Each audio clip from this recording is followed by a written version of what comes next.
اے اللہ میرا نام تو تیرے ہاں گناہ کاروں میں ہوگا مگر میرا دل تجھ سے جدا نہیں۔ السلام علیکم ویورز، آپ دیکھ رہے ہیں اسلامک ٹرینڈ۔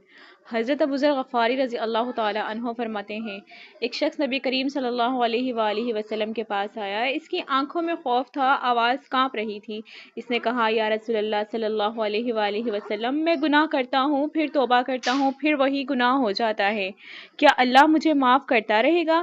نبی کریم صلی اللہ علیہ وآلہ وسلم نے فرمایا، جب تک بندہ سچی توبہ کرتا رہے اللہ معاف کرتا رہتا ہے۔ اس شخص نے پوچھا، یا رسول اللہ اگر بار بار گناہ ہو جائے؟ آپ صلی اللہ علیہ وآلہ وسلم نے فرمایا، اگرچہ 70 بار بھی ہو جائے۔ وہ شخص رو پڑا، اس نے کہا، اللہ کی قسم میں گناہ چھوڑنا چاہتا ہوں مگر کمزور ہوں۔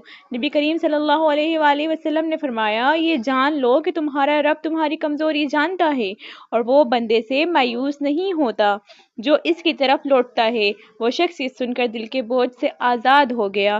یہ واقعہ ہمیں بتاتا ہے کہ اللہ کی رحمت ہماری ناکامیوں سے بڑی ہے۔ اگر واپسی سچی ہو تو اللہ دروازہ کبھی بند نہیں کرتا۔ تو ملتے ہیں نیکسٹ ویڈیو میں، تب تک کے لیے آپ ہمارے چینل کو لائک کر دیں، سبسکرائب کر دیں۔ اللہ حافظ۔